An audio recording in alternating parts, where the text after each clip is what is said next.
Flyweight never die, which is something we say a lot with Fight Night Picks, but not about the women's flyweight division. We say it about the men's division, but in the women's division, it is flourishing, and I could not be more excited about this fight. We have Gillian Robertson representing Canada at the highest level, taking on Miranda Maverick. Boo! She's from the States. We're Canadian. No, I'm just kidding. This should be such a good fight. And we already predicted it. We already did the entire preview just a few weeks ago. So we're going to throw it back to that. We're going to update the odds. And maybe we've had some second thoughts. Maybe we're flipping our picks. So keep it locked in and we'll get right over to it. On free TV, you have Miranda Maverick taking on the Canadian Gillian Robertson. Matt, I'm Canadian. You're Canadian. I'm a Canadian hockey fan. Today I was feeling the Seattle hockey team. 2021. Who can't wait. But when I look at this fight, there's a lot of parallels between the co-main event and this one in terms of the fact that we have some really high-level prospects really looking to break through in this division. For Gillian Robertson, time and time again, she's had a chance. When she's come up against either really powerful strikers or really good grapplers, she kind of struggles. But if you look at the wins, she has a lot of really good finish wins to her name. And for Miranda Maverick, her UFC debut, taking on Liana Jojua, you go back and you watch that fight, and you can definitely tell there's power on the hands. If you look at the fact that her takedown defense throughout her young career has been somewhat porous, she's really been able to shore up a lot of those issues. And again, the heavy-handedness, the fact that she continues to start incorporating a leg kick in with her combination. She's only 23 years old, almost 24. For Robertson, 25, almost 26. Really high-level prospects here. Oh, without a doubt. And I really like what you mentioned about Miranda Maverick. Yes, her takedown defense isn't great, but for a fighter who is only 23 years of age, and here's the thing, she had one of the more impressive UFC debuts of last year. I feel very comfortable saying that. Her performance against Jojua was as one-sided as it gets. Well, the thing is, too, about that fight, if you look at the finish, I know it was very controversial. The cut man, as soon as he went in there between the first and second round, because if you look at her record, it was a TKO victory due to doctor stoppage at the end of the first round. The cut man goes and takes the cotton swab and puts it on Jojua's nose, and it immediately turns red. And then like wide open. The cut man kind of gives a look to the doctor like, hey, I'm not going to be able to close this one up. Now, I know a lot of people were upset. They said if that was a men's fight, it probably would have gone on. And to an extent, I would agree with that. They didn't even start to mess around with the Vaseline. It was just leaking blood. That was it. The corner wasn't overly surprised. Liana Jojua was surprised. But overall, Maverick put on a really good performance. Really high output. She did eat a lot of shots, though, in that fight. And that was the thing. Liana Jojua just kept going forward. Left hand, right hand, left hand, right hand. She just kept pumping them out there.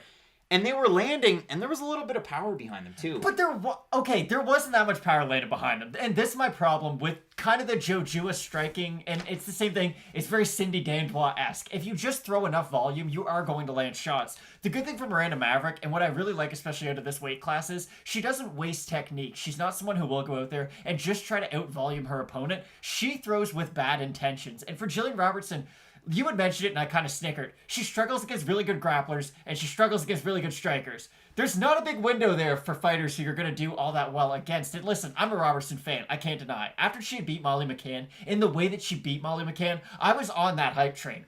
If you go out there and you not only submit, but you just completely strangle that woman unconscious, I was like, wow, Robertson really... What do you think of Lara Procopio now? She's also very good. I wouldn't really put her on the same level, but I think she's probably better than Robertson. Anyways, it's not here nor there. Robertson, just from her ground game, I thought, wow, if she can continue to improve at this rate, really get her striking up to the level of her grappling, we've got a real contender on our hands. And what I said for Maverick, she is a really young age. We are going to see more improvements from her. Robertson just seems to be more of the same fighter every time we do see her out there. It's not like we're seeing a fighter who was primarily a grappler, and now they're getting better in their striking, like Gilbert Burns, for instance, in the main event, where he was just grappling, I'm just going to go for takedowns, trying to submit you, and now I have a good striking game. Robertson just kind of throws the same techniques on the feet. She only really boxes, doesn't throw a lot of kicks, and she does leave herself open to get hit. So although Robertson, I'm sure, listen, her striking has gotten better. It's just she's not adding new techniques. She's just doing the same thing more and more. Against Miranda Maverick, you are going to land some of those strikes. I just doubt that she's going to be able to land anything of substance against Maverick. And Matt, you bring this up, and it's kind of an odd point to bring up, because if you look at Gillian Robertson, she was at ATT for the longest time. I know if you go over to her Instagram, she's been training with Hannah Goldie for a long time. The last picture they had together at Fusion XL. She's really been mixing it up. I know in her last fight against Tyler Santos. I had her gym listed as it was Gamblers, BJJ, and MMA. Now it's the gym with Dean Thomas, so it's kind of mixed up. But the point of all that is she was an American Top Team, and then she went to train exclusively with Dean Thomas. And if you want to see a sad but incredibly funny clip, go over to my Twitter. I just put this one out there doing the research for this fight. Gillian Robertson's fighting Maycee Barber. I liken this fight to that one. If you look at Maverick and you look at Barber, there's differences for sure, but you can kind of talk on the similarities.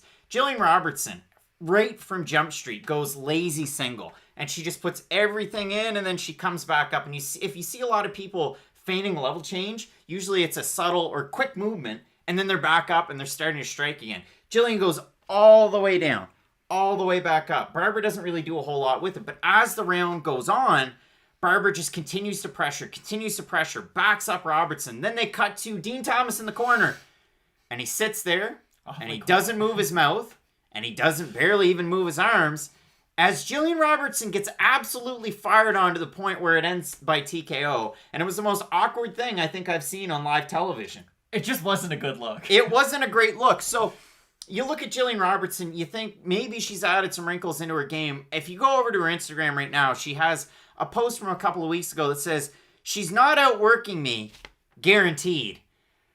I mean, I don't know what that picture says about getting outworked, but it's good, I guess. I mean, you know, hey, you love to see Canadians make an impact, whether on social media or in the fight game. Now, Matt, let's talk about Miranda Maverick. So we had that win in her last time out against Liana Jojua. Before that, a decision win over Pearl Gonzalez, UFC vet. And before that, she won the Invicta Phoenix Series 2, which is pretty cool. Now, I know the commentary talked about it a little bit in her last fight, and they said, oh, wow.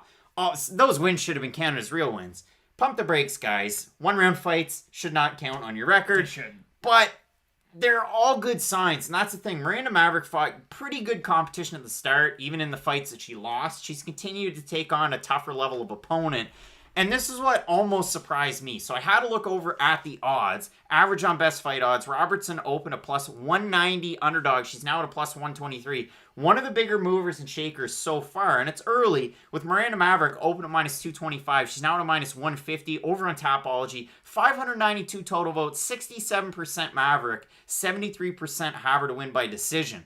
The other thing that I wanted to talk about in this fight is the fact that with Miranda Maverick, they talk about her as a Muay Thai fighter, but her striking wasn't all that polished at the start. It's continued to improve. They talk about her as a grappler. She's a Muay Thai fighter and a grappler. She's left some things to be desired with her grappling, but she's continued to improve, and she's one of those fighters that if she's going to work for a takedown of her own, it's going to be on brute strength alone. We've seen that work for some fighters. You see it work against a lot of fighters because you expend a lot of energy.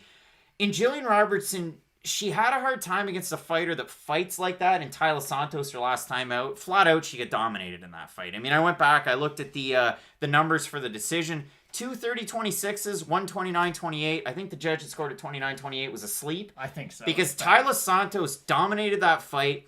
In terms of jiu-jitsu rankings, in terms of the belt system, Tyler Santos is what? I want to say a brown belt, maybe a purple belt. Gillian Robertson an accredited black belt. But the belt system didn't matter in that one. Tyler Santos was going for takedowns, going for her own submissions, and having a lot of success. So for Gillian Robertson, she really needs a win here in this fight. Well, yeah, no, Gillian Robertson just needs the takedown in this fight. That's really her key to victory. If you go back and look at that Maycee Barber fight, it's weird because normally when fighters use head movement, it's to get out of the way of punches, and I don't mean this as a joke, but it's kind of the truth. Gillian Robertson moved her head into every punch of Maycee Barber's. It was also a pretty weak TKO call. She was getting hit a lot. I think accumulation of damage was the reason why the referee stopped it, but it was somewhat weak. She was out on her feet, let's be honest. She got hit with 1,000 power shots and wasn't offering any defense, and that's really the problem with Robertson. If you do pressure her, she doesn't have a great reaction to it. Her only real choice, if you do get her up against the cages, I'm gonna have to panic shoot on you eventually, because I can't really. She doesn't have great lateral movement left to right, so she's gonna have to go forward at a certain point. And if Miranda Maverick is starting to land her combinations, especially up top to the head, it's gonna force Gillian Robertson to shoot for a takedown. And from what I've seen of Robertson, I thought she was a much better wrestler, especially coming into the UFC off The Ultimate Fighter. I knew how good her jiu-jitsu was, but it was really her wrestling that I find is a little underwhelming. And you go back and you look, her wrestling in MMA is not great. She really struggles with getting the takedown herself. And even when you look at the success that she's had on the mat, it's her opponent taking her down, and sometimes she can scramble and get on top. But a lot of the time, she'll fish for a submission. And if you go back to that Santos fight, she went for about 15 arm bars against Santos, did not get a single one of them, and just kept on getting dominated on the ground. So for me, this is a very cut and dry, easy win from Miranda Maverick. I haven't seen what I need from Gillian Robertson, just from a defensive point of view of how she's going to beat Maverick. Because if Maverick is able to get her leg kicks going, if she is able to get her combos going, I just don't know if Robertson has the power to get really the respect back from Maverick or the wrestling game to really, really grind down on Maverick. So I like Maverick in this fight. And I mean, for Gillian Robertson, the fight against Tyler Santos just a month and a half ago, for Miranda Maverick, when she picked up her UFC debut win, little over 3 months ago, that one was over on Fight Island. The other thing I want to say about Gillian Robertson, so she comes in off The Ultimate Fighter season 26. She lost in the season. She got a win in the finale. So far, since then, 6-3 total record. 5 of those 6 wins by finish. And if you look at her losses, 2 of the 3 of them are by first round finish. And then she has that decision loss to Tyler Santos. So it's pretty, it's either kill or be killed for Gillian Robertson. It goes bad. It does go bad. And for me, the biggest statement win for Gillian Robertson was against a fighter that fights with a lot of, I guess, pressure, and they use a lot of their body weight because they don't weigh in properly, and then they pop with USADA. The Sarah Froto win, for me, is the biggest one for Gillian Robertson. It was like, wow, that was impressive, but that was quite a while ago. I mean, if I have to go back, that was a year and a half ago, and then since then, finished by Barber. You beat Courtney Casey by submission, you beat Poliana Botelho, and then you lose to Tyler Santos. So it is a tricky one. I like Miranda Maverick in this one. Again, her hands have been progressing. She throws a lot of power and decent power with the volume. You love to see it. As long as the takedown defense is there, I think Maverick should be able to get the win, and really high ceiling. I mean, either women, if they're able to get a win here, either one of these women have, again, an opportunity to really move up this division. Again, as far as second thoughts are concerned here, listen, I'm not really changing the way that I framed it, but what are you thinking on this one? So again, I had said that I'm a massive Alan Jouban fan in the last video, and Bojan Velickovic. Gillian Robertson's also a big favorite of mine, but here's the problem.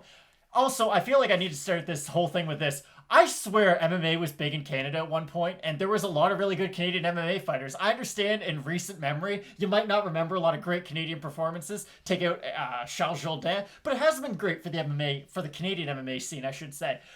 I like Miranda Maverick in this fight too. I really do. I think she has enough takedown defense to expose some of the holes that Gillian Robertson has in her striking. And I say holes, it's terrible, her striking. It's just not very good. She's very hesitant on the feet, and she refuses to throw her hands when she's in distance. A lot of her striking is just to get into the clinch to go for the takedown. And for Miranda Maverick, when you fought the women who she's fought on her way to the UFC, we make fun of Deanne Bennett because she kind of licked the camera that one time, but that's a good win to have outside the UFC. Beating fighters like her, like Pearl Gonzalez, yes, they might not be in the UFC, but they're definitely what I would consider top-tier flyweights, especially just globally. So I like Miranda Maverick a lot. I think she's faced the higher level of competition, and I think she's been much more impressive, too. Matt, I'm going to give you a comp on this fight, and listen, you can draw comparisons and parallels to it if you want, but if you go back and watch Leslie Smith when she fought Amanda Lemos, I remember watching that not that long ago. I see this fight going exactly like that. And if you want the Gillian Robertson comp, I mean, she's had fights like that in the past where she's getting finished up against the cage and absolutely pummeled